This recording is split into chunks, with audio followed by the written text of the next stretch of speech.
নমস্কার বন্ধুরা, আজকে কৃষ্ণ হেসেল থেকে বান মাছ করছি। দেখুন আমি কিভাবে করি।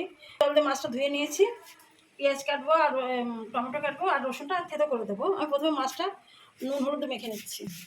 নুন দিলাম,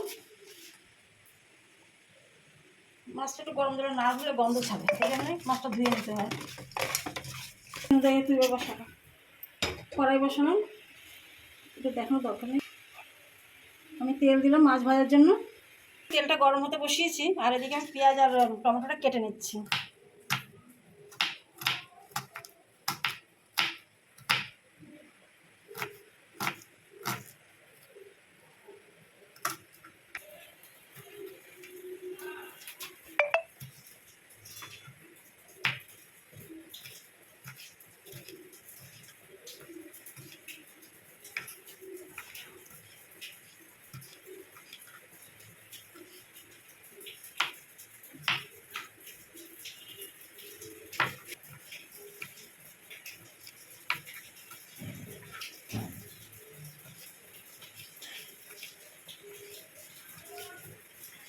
মাছটা আমি এবার ভাজতে দিচ্ছি।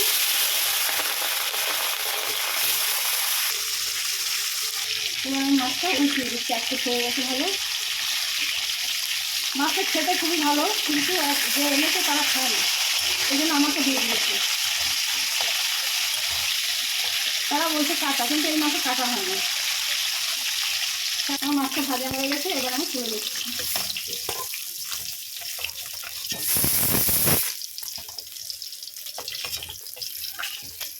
জিরে ফোড়ন দিলাম, 3 কোয়া রসুন নিয়েছি, 3 কোয়া রসুন ছোটো করে দিয়েছি।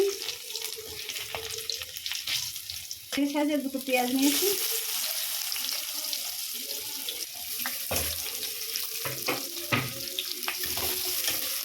ভালো হয়েছে, এবার টমেটো দিয়ে দিচ্ছি, একটাই টমেটো দিয়েছি। একটু জল দেবো, টমেটোটা সেদ্ধ হয়ে যাবে।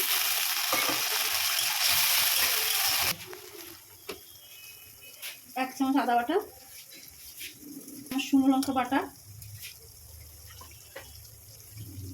1 চামচ কাঁচা লঙ্কা বাটা, ছোটো চামচ 1 চামচ ধনে বাটা, 1 চামচ জিরে বাটা, জিরে গুঁড়ো, 1 চামচ হলুদের গুঁড়ো, স্বাদ মতন নুন দিলাম। এবার আমি সবটা দিয়ে মশলাটা ভালো করে কষিয়ে নিই। একটা তেজপাতা,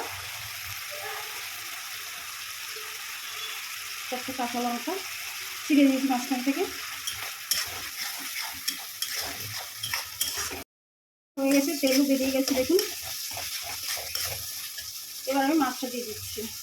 মাছটা আমার পরেই দেওয়া হয়, কিন্তু যেহেতু এই মাছটা শক্ত, এই জন্য একটু আগে দিয়ে ফোটাতে হবে। জল দেবো না, তাই মাখামাখাই হবে এটা। এই মাছের ঝোল ভালো লাগে না। ছোটো চামচ 1 চামচ গরম মশলা দিয়ে দিলাম। দেখুন আমার মাছটা হয়ে গেছে, এবার আমি নামিয়ে দিচ্ছি। আপনাদের আমি মাছটা করলাম, আপনাদের যদি ভালো লাগে তাহলে লাইক, সাবস্ক্রাইব, শেয়ার করবেন ও কমেন্ট করবেন। কমেন্ট করলেই আমাদের ভালো লাগে যে না কোনো অসুবিধা আমরা বুঝতে পারি।